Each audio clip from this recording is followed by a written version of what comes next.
Streaming.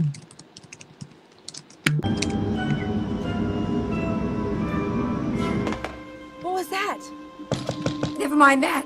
What was that? Hi!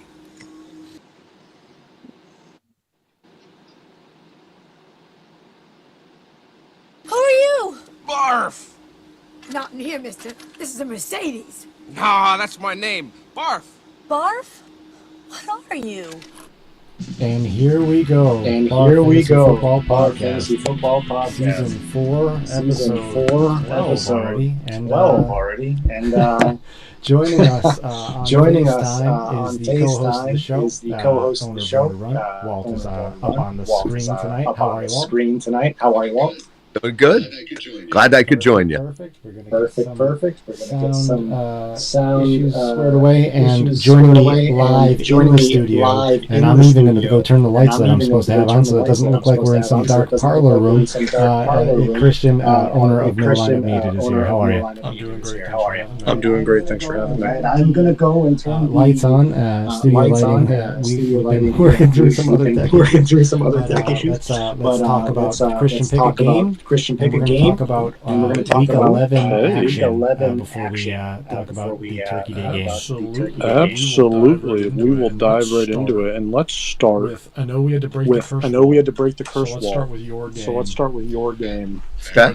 Fair Starting enough. with you Starting with facing you Whopper facing Moppers, Whopper the Moppers, the the big dogs in the league. And you lost 110-90, sort of a tough loss there, even with Joe Burrow leaving the game injured. So can you sort of talk through what you were thinking during your game, and then what was your key? I guess I guess I don't want to say key to victory because you lost, but what was the big loss there?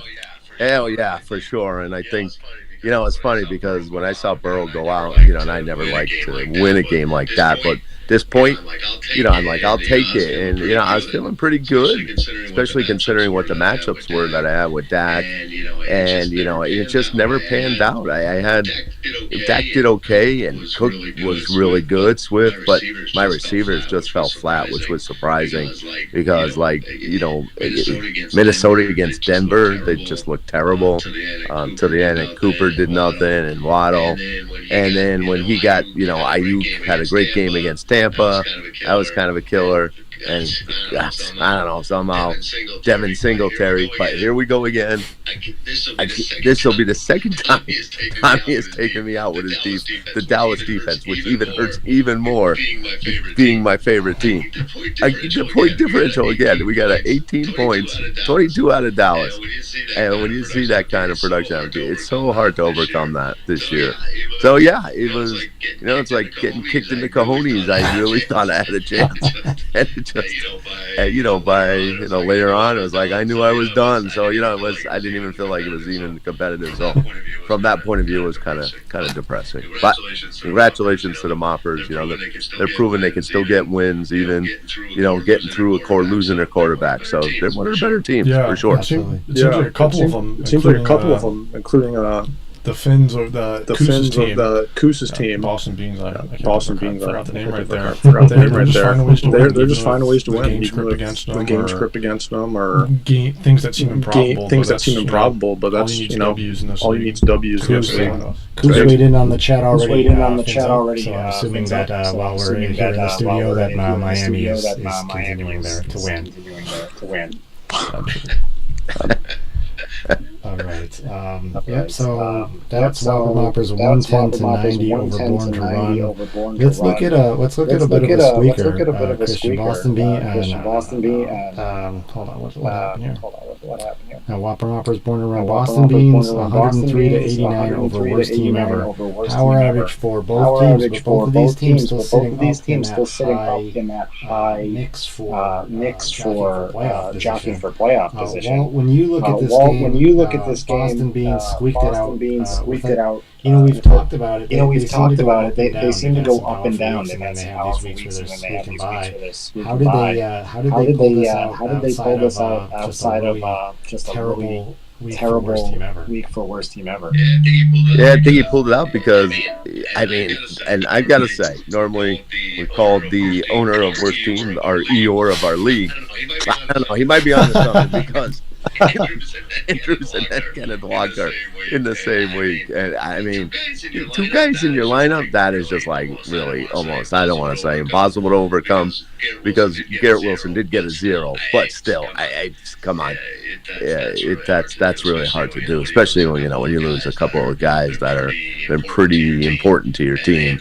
And Andrews, that's a tough blow for sure. That is Christian. That is Christian Osborne. Osborne. We're gonna look. Or was it part of the last game? Jordan Addison. Who starts Jordan Addison? Now that's you, right? Yeah, you, right? That's born to run. So that's born to run. Without Justin Jefferson playing, one of those two players would have taken off, and yet worst team ever when he needed it most gets a 1 from Osborne. Gets a 1. Yeah, that's a. Yeah, I'm that's not gonna say that. I mean, I'm not gonna say the game was kind of tough. The game we've was seen that kinda Denver's tough, defense as we've has seen that really Denver's stepped it defense up has since really they got stepped it up since the they absolute got ass beat the out of them absolute by ass Miami. beat out of them by But Miami.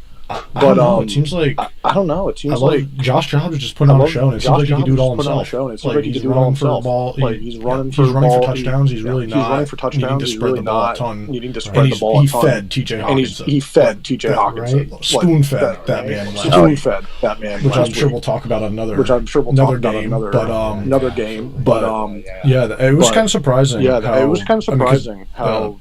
Jordan Addison was looking so good. Jordan Addison was looking so good when I inevitably moved him. It's getting a little worrisome, especially with Justin Jefferson waiting in the wings. I'm sure we'll talk about that too later on. Giving the big finger to the fancy giving the big finger to the fancy managers. I have to agree, and I said it like that. I like that. But joining us on the line, the owner of Soarin Eagles, weighing in for the podcast this week. Jordan's on the line. Jordan, can you hear me? Can hear you loud and clear. How's it going? All right, we're doing good. We're doing good. We're just breaking down the beginnings of Week 11. We talked about Welcome Up is Born to Run, and we're touching on Boston Beans. You weighed in a little bit negatively on the Boston Beans picking up a win. Can you explain your feelings on Boston Beans this week? The Beans, you got to give it to them. They have the best defensive fantasy football. This is not the first year this has happened, and I don't know how it keeps happening to them, but something's got to give with the Beans squeaking out these wins.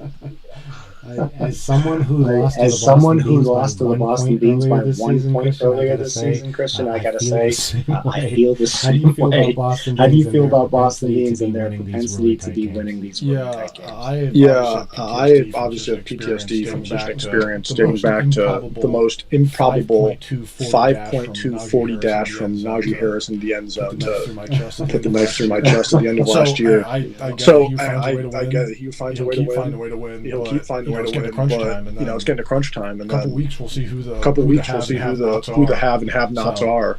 So I hope we'll see if you can continue. But it was the same thing with Tommy. He's finding Finding a way to win. Finding ways to win. Absolutely. Walt, any feelings on Boston Beans? Is this a team when you're going from pretty high point totals to these hundreds? Is this a team that has the ability to sustain this throughout the playoffs?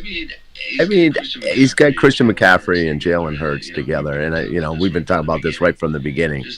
Just having those two guys alone, I think, is going to probably at least make you competitive, no matter what game you're in. So I think again, every time I feel concerned about the Beans, now with Najee, I don't know, is he on the way out? Garrett Wilson is almost irrelevant with the way the quarterback situation in New York's going. So I'm really concerned going forward for the Beans.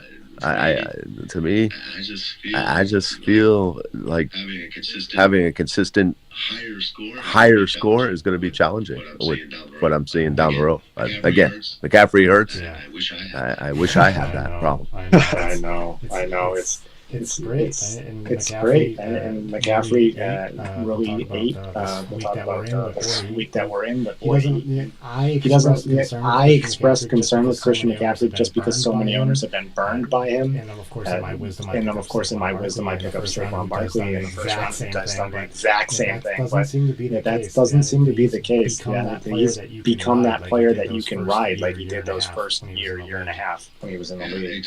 Yeah, exactly. And I'd say say this: if I had a way to kick myself, I would, because I always worried about him being hurt, and in last 2 years he's proven me wrong, and I just tell you, he's a difference maker. So again, that makes the Beans to me.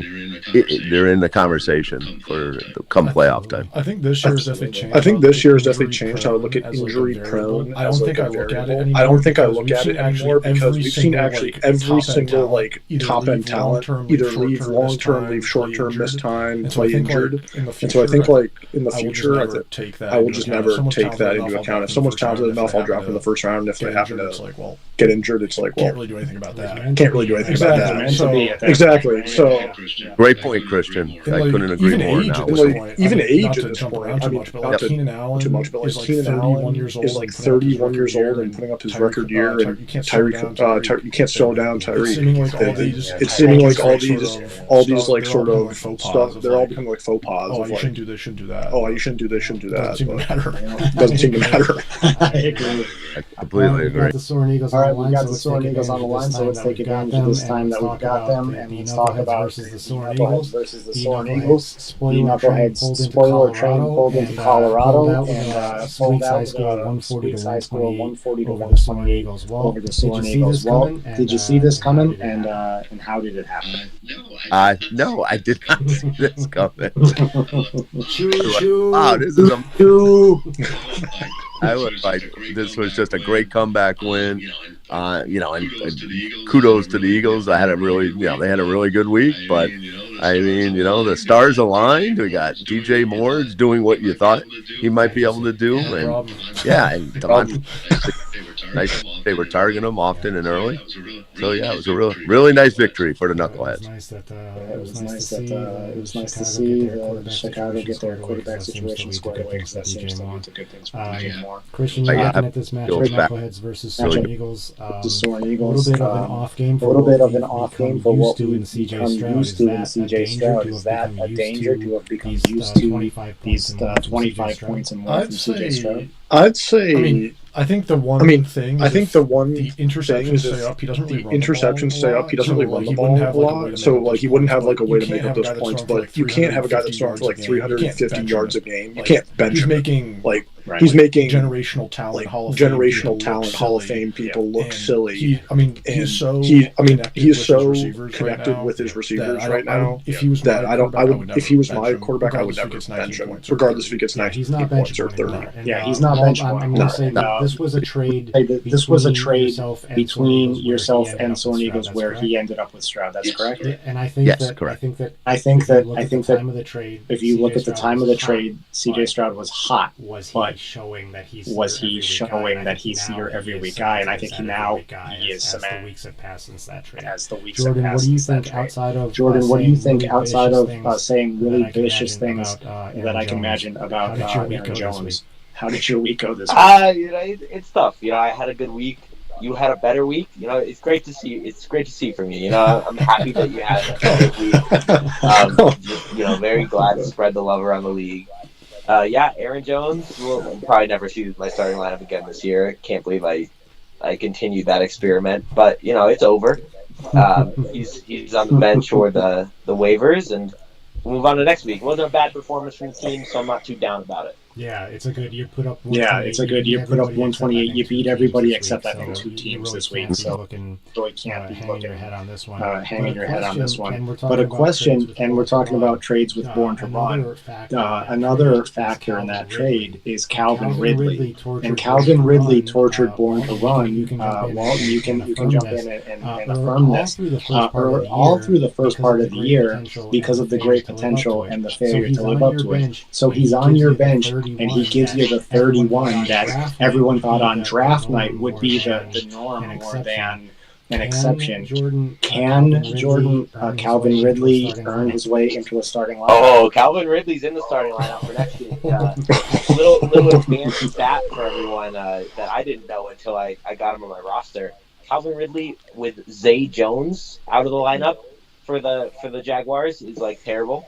Calvin Ridley with Zay Jones in the lineup is averaging 20 or more points a game. Maybe a little decoy helps him out. Maybe it throws Christian Kirk off. I don't know what it's doing. but it's good for Calvin Ridley, and I'm hoping that's going to be the same moving forward. So you're trying to get his charges thrown out. Look, let him finish the year.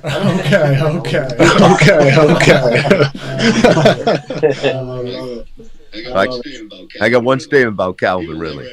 He will never ever be drafted by Born to Run ever again. So his career with us, that was so disrespectful to just screw me week after week and then do that to me. Now he did. He's doing what you wanted to see. He's doing what you wanted to see. Knuckleheads beat Soarin Eagles early in the year, and so we complete the regular season streak of a top-tier team. And in that game, Justin Herbert and Saquon Barkley both scored 26 points. This week, they both scored 29 points. So we have a little bit of a favorite opponent. I'd like to see you in the playoffs if I was to ever make it. Let's not get ahead of ourselves. So Knuckleheads spoiler train rolling 140 to 128. And so let's talk about Christian, your game. You're the other team that Soarin Eagles wouldn't have beat this week with a huge 135 to 104 win over Team News. Yeah, that was a fun game. Yeah, so you thanked me for DJ Moore. You thanked me for DJ Moore, and I thank you for Tank Dell, because in the thought of the trade, I'd be like, okay, I'll downgrade my wide receiver a little bit to get a higher perceived value of Joe Mixon. But it really hasn't turned out to be the case, as the CJ Stroud blow up is also just Tank Dell is eating every game. And this is just good upside, I guess. And got kind of lucky. Decides to do well, but he saved me this week. I mean, my team did decent, even Joe Mixon, even Joe Mixon. But having all this talent is just balancing out the fact that Patrick Mahomes is like the most overrated quarterback this year. It's not even his fault. Like, just watching the Chiefs game, I could have caught. I've never played football my entire life. I've never played football my entire life. The amount of just dropped balls by that Chiefs offense is insane. It is ridiculous. Oh my god! It is ridiculous. It is ridiculous, especially because the Chiefs D, which had historically been their downside, is that they just go for these huge shootouts. Is now playing unbelievably, and Patrick Mahomes can't get points on the board. So it's like such a backwards sort of year, but. Other than that, I was pretty happy that I pulled out the victory without Bijan or Michael Pittman. Seemingly my two bad bye weeks, I'm getting W's, which is I'm happy to see. And that's important. That's important. Yeah, on the Huey side, it seems like you got a sort of a trade by choosing Cooper Kupp, who went out with an injury, and also Josh Jacobs just. I mean, obviously he wasn't supposed to be in the lineup this week for Huey with the trade that went through on Monday. Right. Yeah, this is a tough one, especially because the defense put up 22, which is like the surefire way to get a win in BARFF. Let's bounce back. Tank Dell, kind of a similar situation to Calvin Ridley. Tank Dell was a guy that would blow up and then sit back. Tank Dell now, given what is happening in Houston, is he in every week in the starting lineup player? I think you got to ride. He's got the hot hand, so I think you got to ride it out for sure. Which is really nice for Christian, because he's got CeeDee Lamb, who's when we get to this week, maybe he's cooled off a little, but he's still getting a lot of looks and things like that. So I think Tank Dell is going to be, maybe he's going to throw a clunk here and there, but I think overall he's a guy again. I think you got to keep him in the lineup, and you got to ride that hot hand for sure. He might have been like very streaky because he's like this big play sort of player, but recently I think in his last 4 games he's got 10 targets every game, even with Nico Collins back. So it's like I can't not start the guy.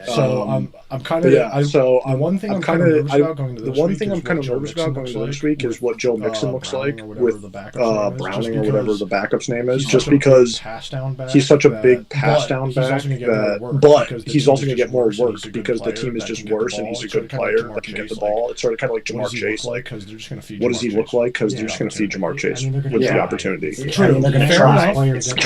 Fair enough. I was watching the Jets game. I was watching the Jets game before I came over here, and again, whoever's playing quarterback over there is like, Wow, get some guy out of retirement.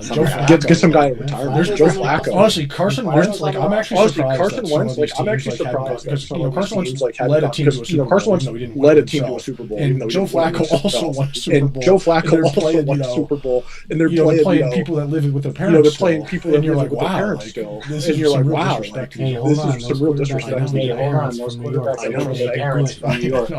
Some of them do good. Some of them, yeah. Not all. Jordan, we've talked in weeks past. We've talked in weeks past about when you get ridiculous points from your defense, you expect to win. Huey gets 22 points from the Buffalo defense, but when your flex and your receivers combine for 10, that can't be overcome, can it? Yeah, I mean, you can just look down the scoreboard here, and once you get to Jacobs, you see 5, 2, 3, 6. You can't see those numbers in the middle of your lineup. No. You just can't. You're not going to win games like that. And that's just what happened to Huey. Even the defense couldn't overcome it. Yeah, you got betrayed. We had talked. Yeah, you got betrayed. We had talked Walt many times earlier in the year about Jahmyr Gibbs, and he wasn't giving Huey what. It's kind of the same thing with Bijan. So much potential, but they weren't giving him the work. And now it looks like he's got this running back position over the last few weeks figured out. Breece Hall is doing well. Jahmyr Gibbs is doing well. And now his wide receivers, who were the strength of the team, have fallen off. Talk about a frustrating season for Huey. I mean, they've not fallen off. Like, they got off the cliff. I mean, the wide receivers. Just look at he's on a 3-game losing streak. I don't know. I'm very concerned, and Cup's now hurt, and Marquise Brown got an injury designation on himself too. So I don't know what Huey's going to do. And, you go look at the waiver wire, and there's not a lot of talent out there to plug in anymore, that's for sure. You look at just like straight when you look at just like straight wide receivers or straight running back, it's prodigy of 7. With a prodigy of 7. Yeah. Oh, I might pick that player. Or it's like these like big play guys, like you're actually you're actually like you get 5 zeros and you get the one 5 zeros and you get the one and you have to 20 that you blow up and you have to hope that you put them in. Absolutely. It's sad. Let's finish out week 11. Let's finish out week 11. Sody Pantloads takes on the Springfield Rifles. A game with pretty big implications for both teams. Sody Pantloads is sitting in the middle of the pack, and the Rifle really wanted to win this week. And Sody Pantloads takes it 129 to 116. Walt, how does Sody Pantloads win this one? And is this the end for the Rifle? Yeah, I feel bad for the Rifle. I know the feeling. You fight hard to try to, improve, and then you run into a game like this where, the Pantloads, I think, that trade they made for Warren, I think was a really good trade. I look at, and he seems to be the emerging guy now. So he's got a running back, I think, is, just starting to hit his stride, and the ceiling is pretty high. So to me, and DK had a nice game. So it was really the top 4 of the lineup. Lamar had a good game. Rashad White, which could be iffy, but he got a TD. And then, like I said, Warren 24, 20 out of Metcalf. That's not too shabby when you get that kind of production. And on the other side, I was amazed by Cortland Sutton with the catch he made. It was unbelievable to get that 16.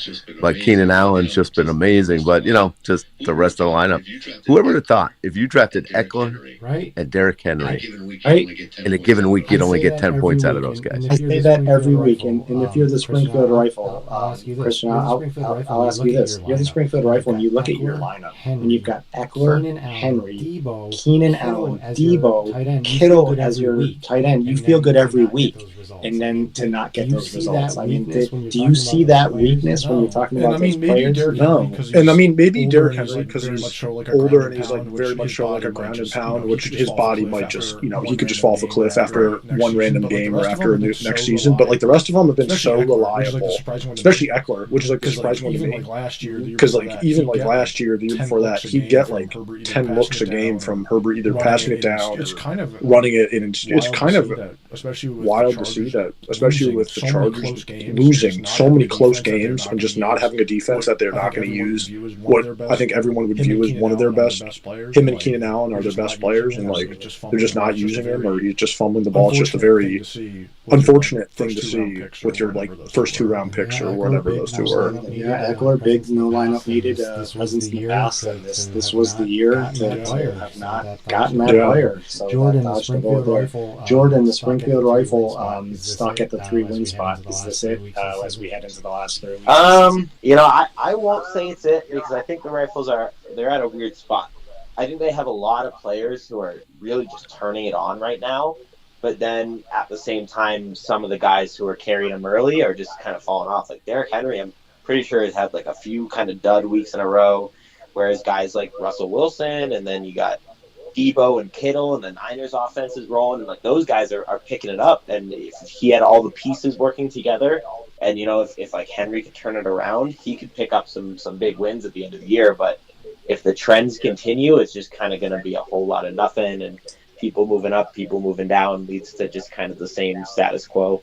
Yeah, I think we talked about it last week. I think we talked about it last week where we're talking about Alexander Madison. And I think we all watched I think we said this last week. Well, we all watched the same game 2 seasons ago where he came in for Dalvin Cook, and he looked amazing on national TV. But Dalvin Cook was Dalvin Cook, and so he lingered as the secondary role. And then he gets the primary spot, but now he's older. And so, like that player that you see, you can't wait 2 years for that player to be the person because it happens so fast. And I think you're seeing that with Derrick Henry. Yeah, and I think like another one of those that's just more recent is like Tony Pollard. I mean, obviously he's been doing well the last couple games, but they've had to like feed him to get him those amounts. Like when he would just take up like a normal sort of like run-of-the-mill running back role the first like I don't know, like weeks 2 through 10. The dude was putting up such pedestrian numbers for a guy who was like breaking off like 10 or 20-yard runs every time he came in last year. So I think it's just like change of pace back is just not always meant to be like an every down passing back or every down running back. Like Christian McCaffrey's a very unique breed for a reason that he can play like every down of every game and be lightning every time. So that's week 11. I agree. So that's week 11, and it put us in a great position heading into Thanksgiving for some pretty pivotal games. We talked that we wanted to do a little bit of bracketology. And we will do that. But before we start that, Jordan, you're on, and the Soarin Eagles have taken a little bit of I call it tough love, but a little bit of heat for some decision making and over trades, etc. And so while you're on some of these trades, let's talk about some of these trades. You picked up some players, and I think everyone was really concerned. I think the number one criticism was the loss of Josh Allen. So tell us about your decision to trade Josh Allen and how. Yeah. First of all, I'll apologize for missing the last 2 weeks. I did not expect my name to be such a hot commodity. I mean, I guess I should have expected it, but I would have had a lot to say in the last couple podcasts. But I'll just talk about it kind of overall. I mean, if we're going into shaking up my team a little bit, we can go back to the Javonte trade. I saw Deontay Johnson over to Huey for Javonte, which I think was a great move. I had a big roster of wide receivers, and I didn't have many running backs, so I was trying to solidify that. Then I end up with too many running backs. So I'm like, all right, I got to start moving these guys and like really solidify my team to the playoffs. And Josh Allen is just one of those guys that you can get really great value from. Dallas Goedert blows his arm up, so I need a tight end. I get who I think is going to be a top 3 tight end moving forward in Dalton Kincaid. They look to him every play. I lose who's looking like, and it's not anything we didn't know, but an inconsistent quarterback in Josh Allen. And I don't want to be sitting there in the championship game this year going, great, I started the guy who threw 4 picks in week 17. So I switched up. I looked to solidify my team a little bit, and that's really what all these moves come down to. I'm looking at playoff schedules. I get a guy, C.J. Stroud, who's playing Tennessee twice in the playoffs. True that. The pass funnel that is the Tennessee Titans. So all my trades are looking forward is sort of how I'll conclude that. And they're all calculated. All right. Well, tell me after having heard that rationale, do you trade Josh Allen? Me? I'm looking to stir the pot a little bit. I'm looking to stir the pot in more ways than one. Spoiler train in more ways than one. Well, I'll say it this way: when it's all said and done, it probably worked out okay. Just because, and I think Stroud will be good enough. And the Eagles got a good team, and maybe over Tinkers, but I think when it's all said and done, I think it's going to work out okay. I don't know if by luck, by chance, whatever, but yes, I think it'll work out okay for him. Josh Allen gets traded. Put you on the same hot seat. Josh Allen gets traded. Yes or no? I was trying to get him, so I'd say yes. I was trying to get him, so I'd say yes. But I brought up last week that I did feel a little bit disrespected about what was offered back. I have a response to that too. I knew he would. Christian, I mean, look, Patrick Mahomes is Patrick Mahomes, a namesake, but he's a 12th ranked quarterback this year. I completely get it. And so I completely get it. And so I was just bringing that up after the trade went through, literally like 20 minutes after the trade went through, like 20 minutes after the trade went through. So I just had to bring the trade went through. So I just had to bring some sort of response. But no, I get it. He's been super disappointing. But no, I get it. He's been super disappointing. And the only reason I'm in the spot I am is because my 100% worked out. So no, I'm 100% in your camp on that one. That was coming through from yours, right? No, that was coming through from yours, right? Jay, you got some dog action in the background there. That'll be good. I've been eating. Josh Allen trade. That's what it's. All right, so the trade deadline is approaching this week, November 29th. It's been a pretty even the last few days with the holiday in terms of no one's been doing any trading, but we'll see. So you got 5 days to do it if you're looking to poach somebody or to make some business trade that makes sense, and we'll see what everyone does. But that's week 11, and let's move on to week 12. We are in a great position where we have already 3.5 games in the pipe, 4 games now. That Miami game must be over now. Let's talk about your game since we have Eagles on. Orange is taking on Soarin Eagles. The Prodigies have tightened up considerably, and this is looking to be a barn burner. Right now, Soarin Eagles are projected to go 145 to 140 victory. It's an 80 to 73 game. Well, as co-host, I'm going to put you on the line first, and tell me how you see this game going and what's gone on so far. So, it's amazing, right? Of course, I have a really good start, and then the Eagles match me, punch for punch on this. So it's great. This is way more exciting when you see your team actually scoring and against another team that's scoring. So I'm happy about that. But this is going to be is Calvin Ridley going to show up to beat me, despite I just said I never want him ever on my team? Or did I use the reverse psychology and pick Denver as my defense to go against the Soaring Eagles? So we got a lot of intrigue brewing here in this game. We got DeAndre Swift, just got traded to me. So I don't know. This to me, honestly, is a true pick'em. I can win either.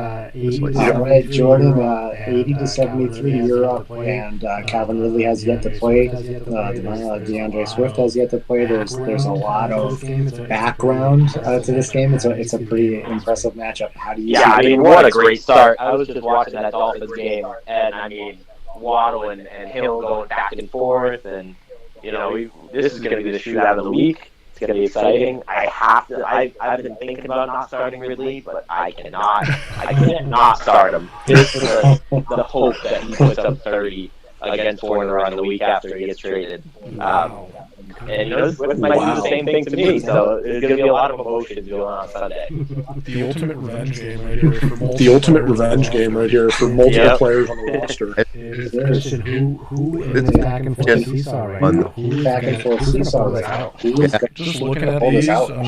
Just looking at these, I mean, this is one that like Walt said. This is one that like Walt said. Maybe the Denver defense sort of pounces on that Cleveland offense because there's no one left to throw the ball. I'll say is if Kyle Pitts decides to have 1 week one week a year. I think this is the week that 1 week a year. I think this is the week that he's needed. I don't think there's any room because for error. I don't think there's any room margin for error with how these scores are looking right now. How do you feel about I agree.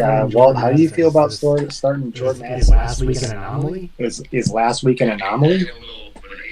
I don't know, but it's unfortunately, with the way, of course, with the Cleveland situation, I don't know if Cooper's even startable now. Same thing with Boyd. So those two really, really hurt. Honestly, if I had enough coconuts, I should have started Jalen Reed because he's been hot, but I didn't. So we'll see. I don't think I had much choice, honestly, with the way, the other injuries impacted my receivers. Who would have thought, Christian, who would have thought that Joshua Dobbs would have won games with two NFL teams this year? He's like the best fielded story. He's like the best fielded story. I don't think I can move against such a long time. I don't think I actually would love to see the Vikings. I actually would love to just to see him have a chance to win one. Just to see him have a chance to win one. He's just been so electric. Because I think he's great. I just hope that. I think he's great. I just hope that. If Jordan Addison is going to do really well, he just can't feed T.J. Hawkinson like every. When T.J. Hawkinson was on the field, he was being looked at to get the ball, which is understandable. The dude's a great. He is, but last year, I think like he was on a pitch count. Some obscene number when he was like some obscene number when he was in the game. He was targeted most of the time. He was in the in the offense. I hope that Joshua Dobbs pulls out another great victory here, and I hope it leads Walt to a big one with Jordan Addison. A big one with Jordan Addison. Very well could be. Jordan said it. This could be the shootout of the week. We're talking about BARFF bracketology and playoff implications. Here is a huge game for playoff implications, in my opinion. Christian, it's your game. No lineup needed taking on Sody Pantlos. The projections have you comfortably winning 126 to 106 and 17 to 15, just getting underway after CD had a pretty nice day. How do you see your game going this week?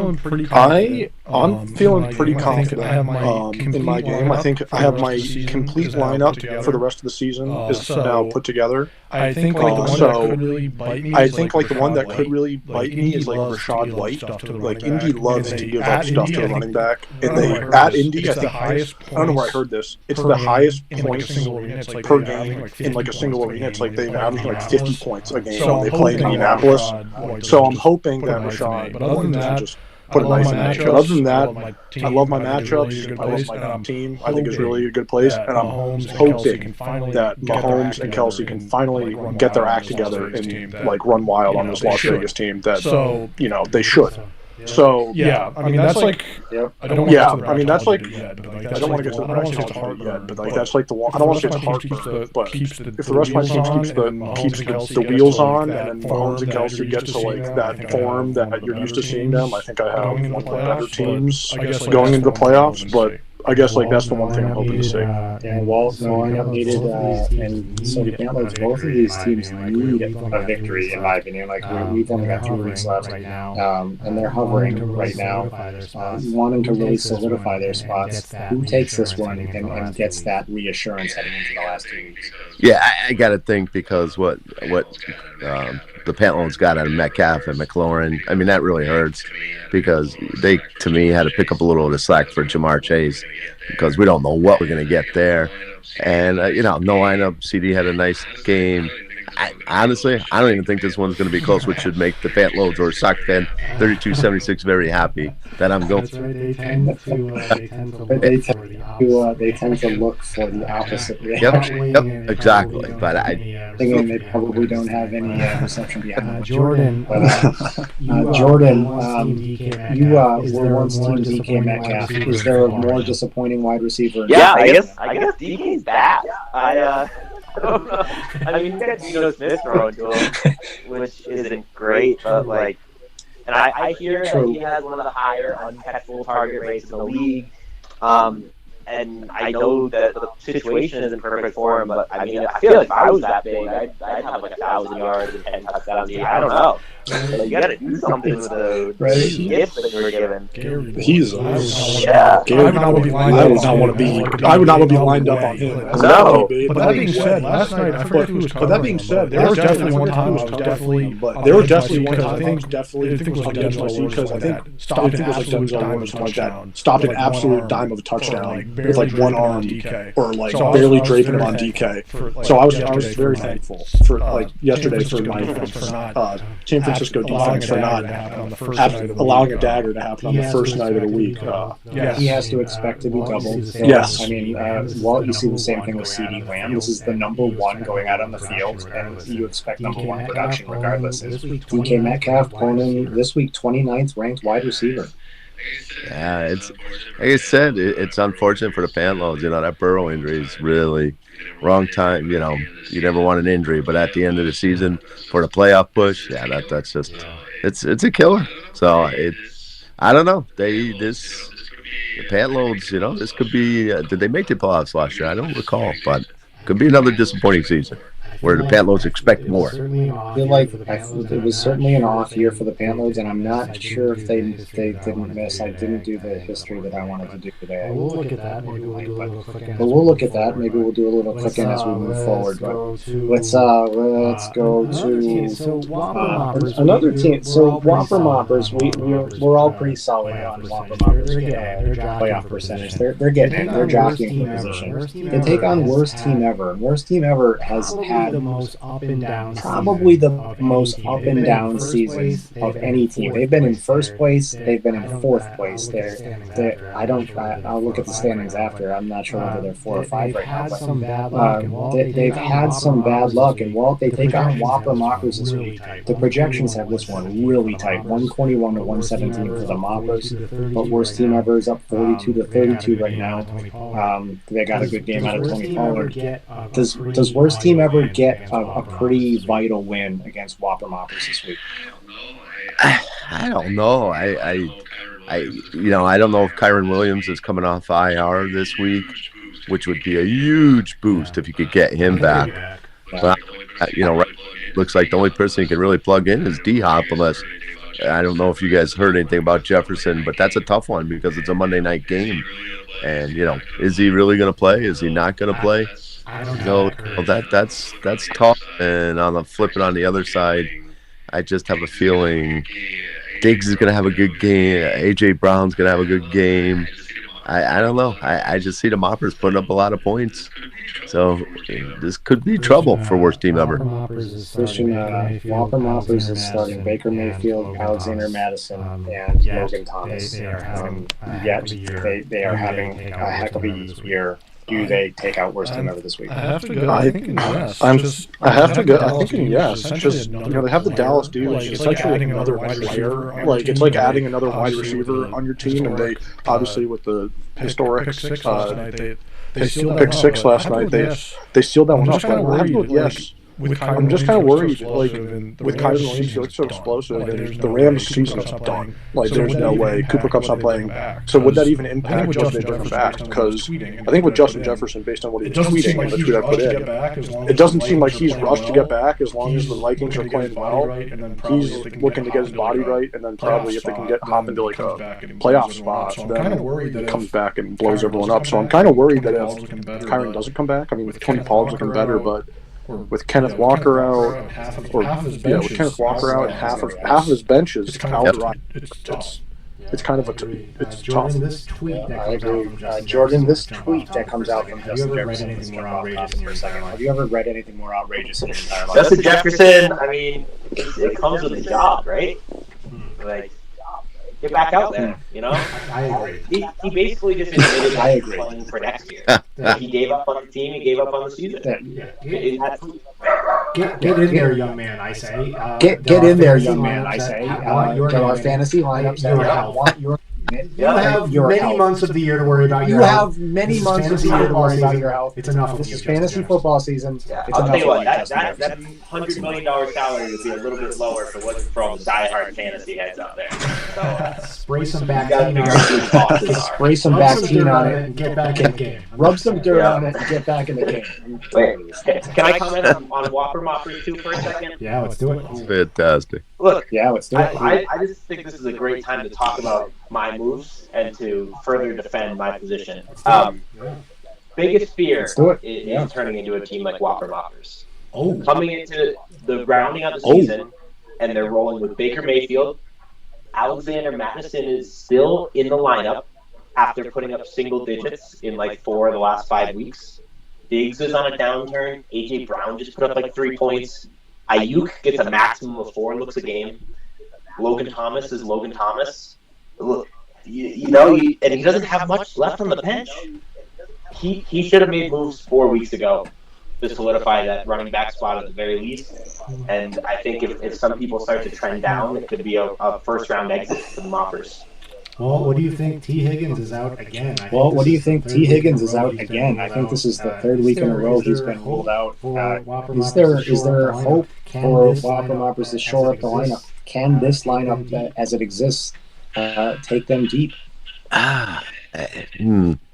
It's a good question because, like you said, T. Higgins, and again, I don't know, is he going to be effective now again without having Burrow, so even comes back? But and like you guys were saying, Madison, that's tough to bet on him, and now you're going to Baker Mayfield, so it's going to be tough. I mean, I still think, again, when it's all said and done, when you got A.J. Brown, you got Ayuk, and you got Diggs, that's a pretty potent receiver lineup. So I think the Moppers, they're going to be there at the end. I'm going to go the other side of the ball. All right, Christian, I'm going to go the other side of the ball for you. Worst team ever's lost 2, and so they're hanging on to playoff position.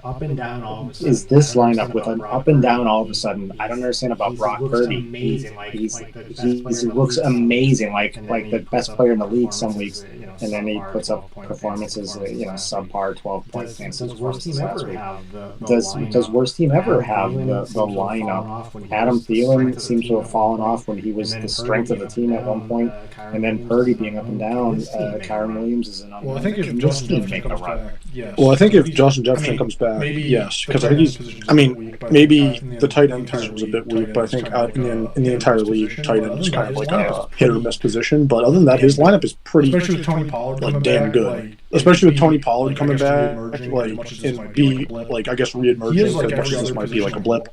He is like every other position on lock. He has 3 great running backs. If Kenneth Walker can come back, or even more if with Kyren Williams back. I think he can. But I think with his quarterbacks, they're just kind of, he has a couple quarterbacks that are either kind of beholden by the system, because you have Brock Purdy and then you have Warren, who if Etienne or McCaffrey score multi-touchdown games, which we've seen both, their scores are kind of screwed. Their scores are kind of screwed at that point. And with Debo running, Debo's rushing type TDs, I like Brock Purdy. I'm not going to be one person to call him a system quarterback, but it's just fantasy-wise, he just doesn't make sense because his team is so rushing heavy, and occasionally he'll have these huge blow-ups. But I think his team can make it. I want to say yes. I think his team can make it if the injury was stop and he gets a little lucky with who he starts at QB. It's been bleeding in worse than Neverland, that's for sure.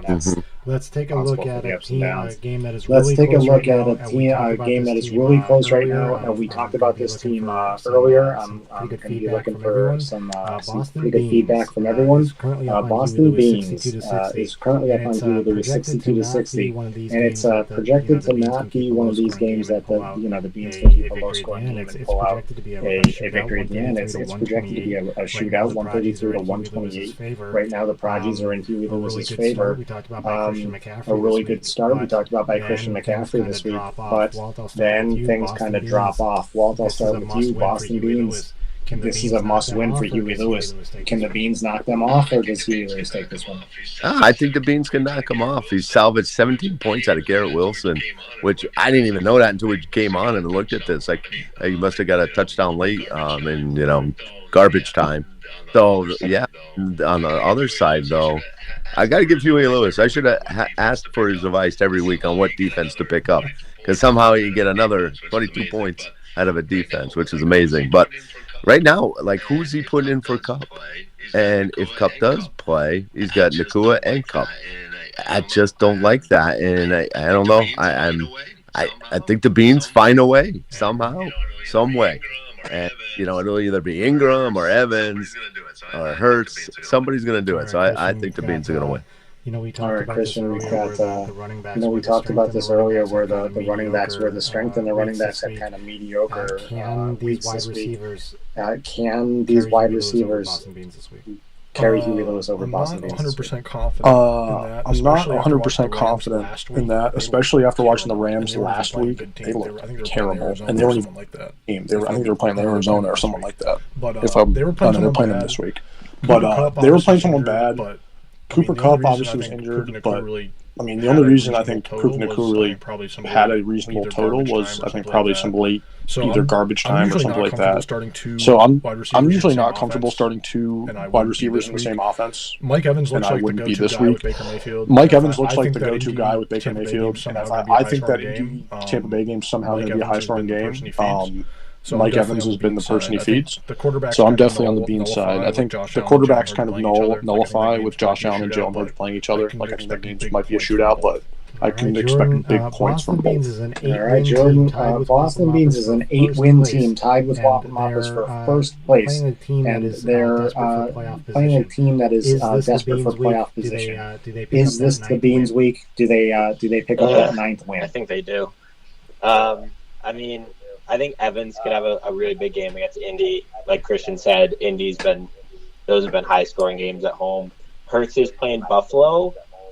Yeah, it's not an easy matchup for Hurts. I actually think, if you look at the two quarterbacks in the matchup here, Allen could go off against Hurts, and that could be kind of a difference maker for Huey. But, I'm not a Kupp and Nakua believer for the rest of the season. I think the Rams they've lost their spark, and I think that's what's going to kill Huey, and the Beans are probably going to squeak it out, saying their team sucks all night, and as usual, show no confidence, and then they're going to roll into the first seed in the playoffs. So that's how I feel.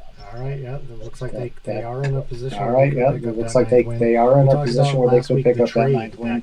We talked about last week the trade that got hung up, the second trade of the year that had happened with you, Christian, and Walt, having a trade hung up on a technicality, and then sprinkled right from Huey Lewis and the news got hung up on the similar, actually not similar, but the same type of thing. A player was locked and was involved in the trade, but Huey picks up Ashan. I'm sorry, George. Achan. He picks up Achan and Achan. He picks up Achan and instantly he's out. He's not playing. So this trade didn't really seem like it did a whole lot for either side when all was said and done. Yeah, it could be a fairly irrelevant trade, honestly, because, the Steelers fired their, Canada, the coordinator. Their offense is horrible. And Deontay Johnson, I feel bad because he thought he was getting him. He was on a, kind of had a few weeks in a row, was coming back.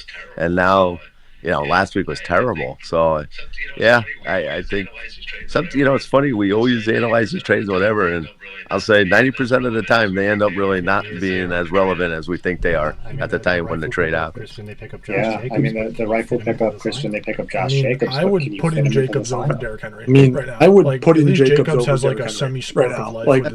Jacobs has like a semi-spark of life with his own. Derrick Henry, though there is this thing that apparently when it gets cold. Derrick Henry, though there is this thing that apparently when it gets cold, Derrick Henry does better. So people like him like down the stretch. Kind of getting phased out. I don't believe that. I think he's kind of getting phased out of this offense. Like Tajay Spears is taking like 50% of snaps and doing all the catching down stuff.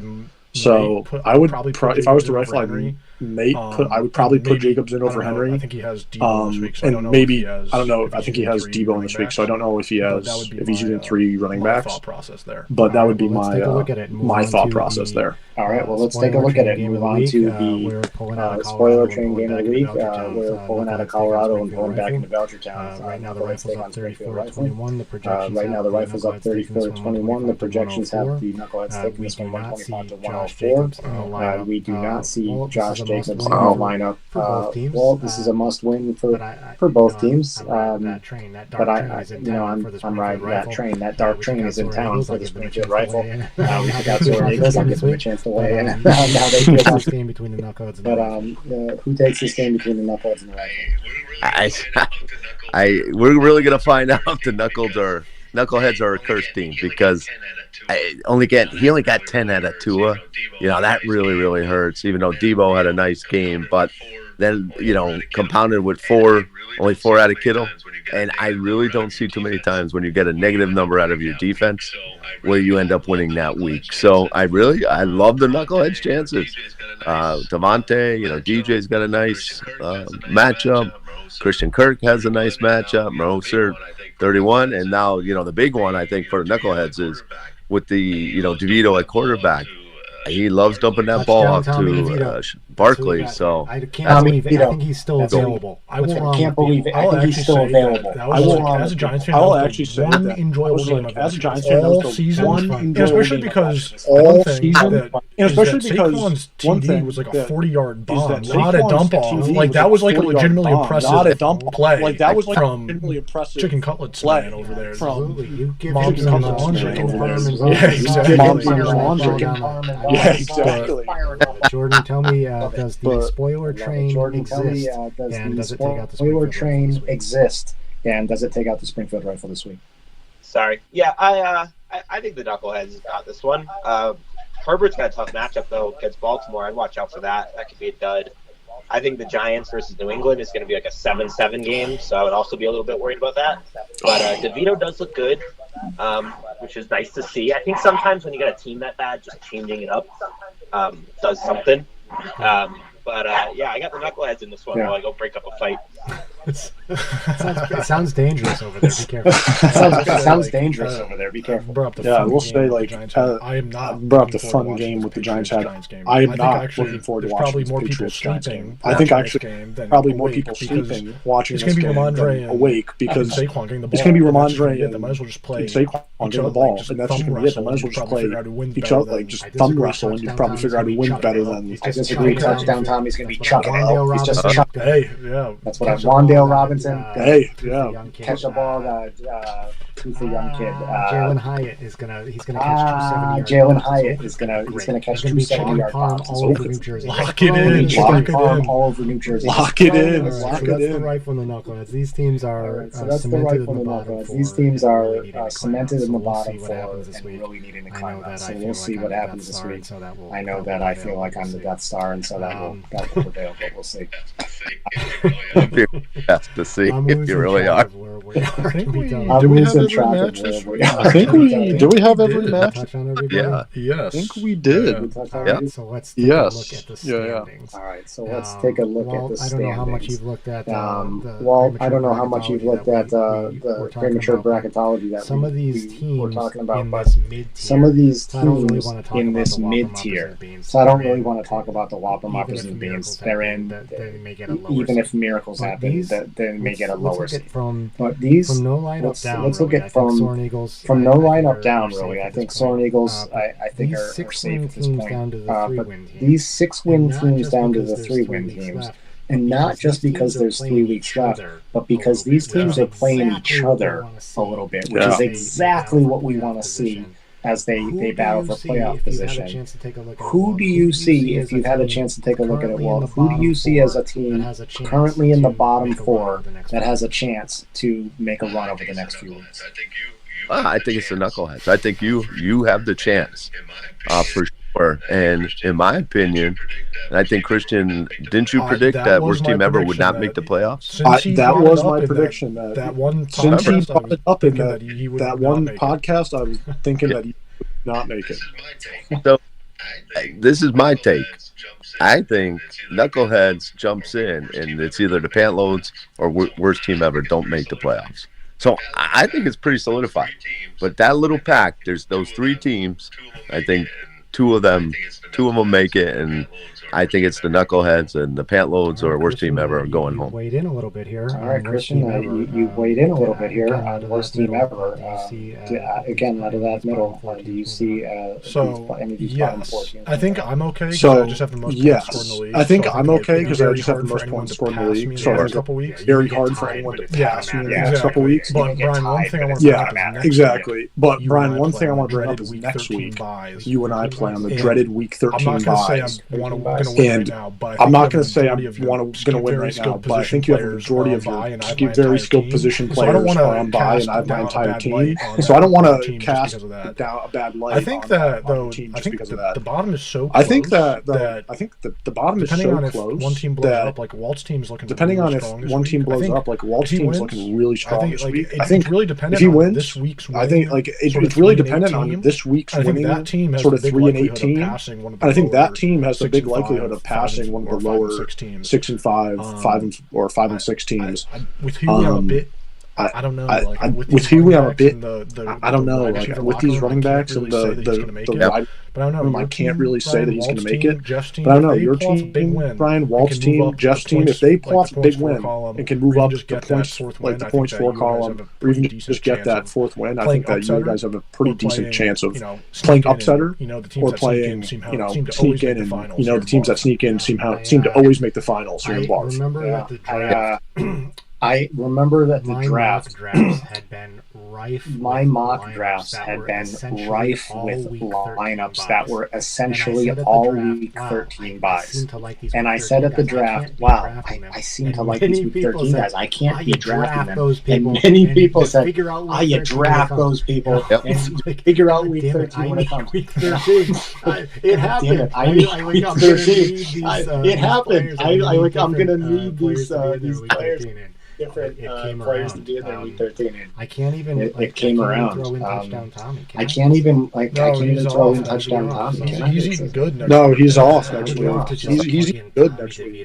Yeah, I would love to just plug in Tommy DeVito as my quarterback and ride that right into the playoffs. My team. I think I'm playing Walt 2 after you. So I don't my team. I think I'm playing Walt 2 after you. So I don't want to slice them all up. The bottom teams sort of slice. I don't want to slice them all up and leave. Leave us for. It might turn out that way. I mean, I don't want to look ahead. It might turn out that way. I don't want to look ahead. I'm not looking at any of these things. Like I'm going to beat the rifle this week for sure.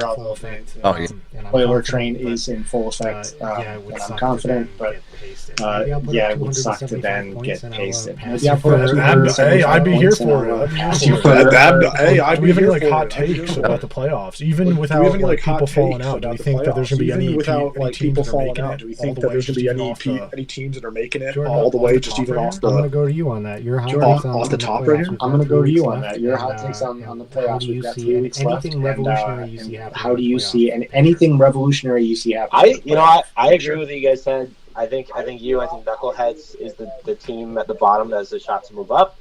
I agree. I think it's Sodi or worst team ever. And man, if worst team ever falls from grace, we're never going to hear the end of that one. But oh boy, my hot take, it's the same thing I said earlier. Whole episode. And I didn't even think about it until I looked at his lineup this week. But I think Whopper Moppers is going to drop out of a bye spot. I think I'm going to move up, and I think Tony's going to squeak his way in as the 1 and 2. And I think Whopper Moppers could lose first round and kind of suffer from not making moves. That is a hot take. That's my take. Walt, that is a hot take. That is a hot take. Walt, that is a hot take. Whopper Moppers, we just talked about what we see as some holes in that lineup. Does this hot take have some legs? I think it does. I mean, it makes sense, and I think the team, Christian, you're going to love it. Well, maybe I'm cursing you. I think if my hot take on it is, I really think you solidified your team. If Bijan ends up producing at the end, and so this week's going to be really, really interesting to see what we're going to see out of him. But all of a sudden, you go to now Mixon and him. I like your team overall. I have a feeling you might be the team to beat. So sorry to curse you like that, my friend. So no. Sony's I screaming appreciate right it. now. Sony's screaming, why did you do that? Screaming right now. Sony's screaming, why did you do You that? just talked about Bijan. The reason I actually like Bijan, first of all, just talk because I about think Bijan. The reason I actually like Bijan, first of all, because I think he was just wasted by Arthur Smith. It was worth the upside. Second of all, he has the best of any running back playoff schedule or based fantasy on playoff what I've schedule of read any and running back. Seen. Yep. And so you have a What guy I've that's that read talented, and it seems seen. like And so you have a Smith guy is that's that finally talented, coming and around it to seems getting like the ball in the hand of Arthur his Smith best is player. finally coming around Like, to getting that the has ball to in be the like hand of his best player. maybe it's I'm living like, on a prayer. that has to be but like it's a I have to like sort of maybe put it's living on a prayer, all- but it's like put my I have chips on to the sort table of this year put because I started all my season started I off put so my bad. chips on the table this year because I started my season and started hope off to so make the right bad trade, that I but- couldn't like Yeah, just my hot coast take and hope to make the right trade. But I did say yeah, my hot take, it might not be hot, but I did say when I was like 0-3 or I think I'm going to end up on the make other it side to of the the bracket playoffs. from the Beans. I think I'm going to end up on the other side of the bracket from again. the Beans, And this time I think I'm I'm going to play the Beans in the really final give it to again. him. And this time, The way it should have been. really Najee Harris can get out of the my way it should have nightmares been. every night. Najee Harris can And get I out of my finally put it to nightmares bed. every night. But It'll be a barf exorcism going on. But, yeah, it it'll would be a be. barf Seriously, that's some exorcism serious going demon on. stuff. Yeah, it would be. Najee, Seriously, the guy who that's doesn't some perform serious in any demon game stuff that ever. Najee- Just guy who comes doesn't and perform just in any game kills me. ever. But no, I think Comes in- I agree that kills me. with no, the I Gort's think take, I I agree think that some of the locked in with the teams, Gort's even take, Tony's, I think some I of think a the little locked more. in teams, even There's a Tony's, couple is, more I think a holes little in the armor more. than the record would There's a make it couple seem. more Like, I holes think in they've the been armor relying. than the record would make it McCaffrey seem. and Hurts Like I are think they've been great, but relying. it's kind of like, can Brian McCaffrey and Robinson Hurts keep are being great, RB7 but it's kind of like, for the can entire Brian rest of the Robinson season? keep being Didn't the seem like RB7 it against for the entire rest of the season? It didn't seem like Didn't it seem against like the it Cowboys. against So like, the- I think it's kind It of didn't like it against the if the trend can Cowboys. keep So rolling like, for these it's teams, kind they of can. if the trend can keep rolling for these teams, they can like they're they kinda can win it all. falling But apart as we it seems speak. like they're kind of falling apart as we speak. One thing too, week 14. And one thing too, week 14, worst team ever played that is Sodi, so one of them's getting another loss. Oh, that is The a schedule That's looks why I'm- really Yeah. good Yeah. for this The schedule looks conversation. really I was looking good at it yeah. for this conversation that we Yep. want to be playing each other. I'm like, these wow, last these few are the weeks, teams that and we it want looks to like be it's playing gonna- each other these it's last gonna few happen. weeks, There are. and it looks we like it's say gonna the it's gonna term happen. playoff There implications a are lot. we There's say some what teams the that term are playoff massive implications a playoff lot. implications. There's some teams games with It's massive gonna be a playoff lot of implications. fun. As was It's going to this be a show, lot of fun. As was this show, a lot of fun. I'd like to thank Christian for coming into the studio. Thanksgiving is typically a time when we can get some more people in here. So thank you for coming in. We really appreciate it. It's my pleasure. Anyone else that's watching that wants to get some time in the studio, please never hesitate to offer up and come up. Come join us. Settling Exactly. into a Friday groove, and so if you got some time on Fridays, Christian, come back. Anyone else that happens to be in the area, come on by. Well, thanks for making the video thing work. There was a lot that went into this behind the scenes to make it work. It seems like there's always some tech thing. But Christian saved the day with his idea on the audio on that. Jordan, thanks for calling in. Call-ins are also Jordan, thanks for calling in. Call-ins are also the chat was hugely pretty valuable, dead and the chat was pretty dead outside of Koos cheering on the Finns. We had pretty dead air tonight. So thanks for coming on and taking the opportunity to clear the air on some Soarin Eagles business that we've been discussing. There could be a lot to talk about with the Eagles come the end of the season. Take so many weeks off the podcast next Let's time. not take so many weeks off the podcast next time. Let's go. It's an hour. Let's go. That is our show. All right, and that is our show for everyone, for the night. Thanks for everyone, as I've said, and good luck to all. All right, see you in the studio next week. All right. All right.